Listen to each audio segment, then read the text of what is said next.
സാധാരണ അടയേക്കാളും കുറച്ച് വ്യത്യസ്തമായ രീതിയിൽ ഉണ്ടാക്കുന്ന ഈ വാവട വത്സൻ ഈ കർക്കിടക മാസത്തിൽ എല്ലാവരും ഒന്ന് ട്രൈ ചെയ്ത് നോക്കണം കേട്ടോ.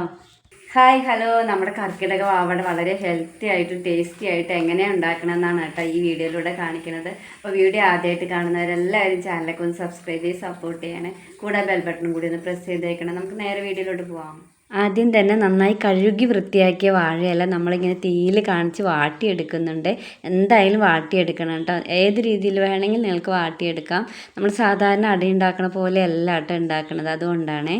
ഞാനിവിടെ ഇടിയപ്പത്തിനൊക്കെ എടുക്കുന്ന പൊടിയില്ലേ, ആ അരിപ്പൊടിയാണ് എടുത്തേക്കണത് കേട്ടോ. സാധാരണ അരിപ്പൊടിയല്ല എടുക്കാറ്, നമ്മൾ ഉണക്കലരിയില്ലേ അത് 2 മണിക്കൂർ കുതിർക്കാൻ വെച്ചിട്ട് അരച്ചെടുക്കാറ് പതിവ് കേട്ടോ. അങ്ങനെയാണ് ഈ അട ഉണ്ടാക്കാറ്. ഞാൻ പക്ഷേ ഇതിങ്ങനെ ഉണ്ടാക്കിയെന്നുള്ളൂ കേട്ടോ. അതില്ലാത്തതുകൊണ്ട് ഞാൻ ഇതൊക്കെ എടുക്കണം. നമ്മൾ പിന്നെ അവലെടുത്തിട്ടുണ്ട്, ശർക്കര എടുത്തിട്ടുണ്ട്, എള്ള എടുത്തിട്ടുണ്ട്, നാളികേരം എടുത്തിട്ടുണ്ട്, ഉപ്പ് എടുത്തിട്ടുണ്ട്, പിന്നെ ഏലക്ക. ഒരു കാര്യം ഞാൻ ഇതിൽ കാണിച്ചിട്ടില്ല, വിട്ടുപോയതാണ് കേട്ടോ.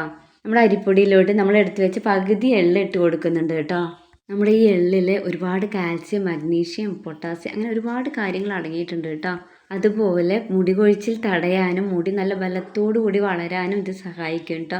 അതുപോലെ സ്ത്രീകളിലുണ്ടാകുന്ന PCOD പ്രശ്നം പരിഹരിക്കാൻ ഇതിന് സാധിക്കും. അതുകൊണ്ട് സ്ഥിരമായിട്ട് 1 ടീസ്പൂണോളം ഇങ്ങനെയുള്ള സ്ത്രീകൾ ഈ എള്ള് കഴിക്കുന്നത് നല്ലതാണ് കേട്ടോ. ഇതിലോട്ട് 1/2 ടീസ്പൂണോളം ഉപ്പിട്ട് കൊടുക്കുന്നുണ്ട്. ഇനി നമുക്കിതിലോട്ട് ചൂടുവെള്ളം ഒഴിച്ചു കൊടുക്കാം കേട്ടോ. തണുത്ത വെള്ളമല്ല, ചൂടുവെള്ളമാണ് ഒഴിച്ചു കൊടുക്കണത്. തിളപ്പിച്ച വെള്ളമല്ല കേട്ടോ, ജസ്റ്റ് ചൂടാക്കിയിട്ട് ആ വെള്ളം ഒഴിക്കണം. എന്നിട്ട് നമ്മൾ ദോശയൊക്കെ കലക്കൂലേ അതുപോലെ അങ്ങോട്ട് കലക്കുക. നമ്മൾ ദോശ കലക്കുമ്പോൾ ലൂസായിട്ട് കലക്കൂലേ, അങ്ങനെ കലക്കരുത് കേട്ടോ. ഇത് ഈ ഒരു കൺസിസ്റ്റൻസിയിൽ വേണം കേട്ടോ നമ്മളത് മിക്സ് ചെയ്തെടുക്കാൻ. പിന്നെ വെള്ളം ഒലിച്ച് പോവരുത്, നമ്മൾ ഒഴിക്കുമ്പോൾ അവിടെ ഉണ്ടാവും വേണം. പക്ഷെ ഭയങ്കര തിക്കാവാനും പാടില്ല കേട്ടോ.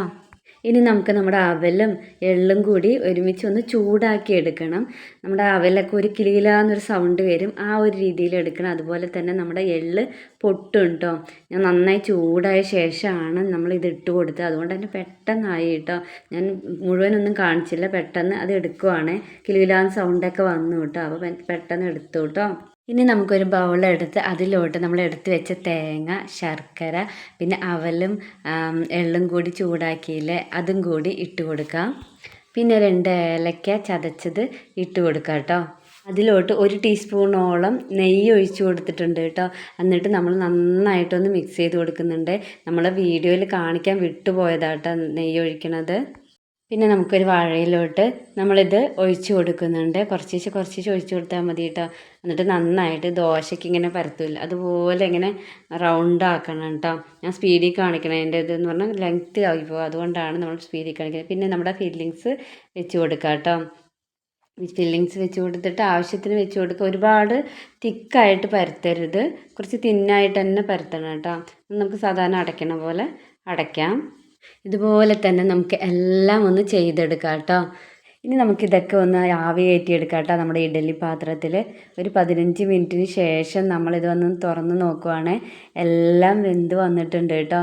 നല്ല രീതിയിൽ കിട്ടിയിട്ടുണ്ട്. നല്ല ചൂടുണ്ട് കേട്ടോ, എൻ്റെ കയ്യിൽ പിടിക്കാൻ പറ്റുന്നില്ല, അതുകൊണ്ടാണ് ഞാൻ പെട്ടെന്ന് മാറ്റിയത്. നമ്മുടെ വളരെ സോഫ്റ്റും ടേസ്റ്റി ആയിട്ടുള്ള വാവട റെഡി ആയിട്ടുണ്ട് കേട്ടോ. എല്ലാവർക്കും ഇഷ്ടപ്പെടും. എല്ലാവരും ഒന്ന് ട്രൈ ചെയ്ത് നോക്കണം കേട്ടോ. നിങ്ങളുടെ ഫീഡ്ബാക്കൊക്കെ ഒന്ന് കമൻറ്റ് ചെയ്തേക്കണേ.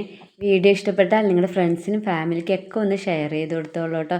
നല്ലൊരു വീഡിയോ ആയിട്ട് ഞാൻ വീണ്ടും വരാം. അതുവരേക്കും എല്ലാവർക്കും ബൈ.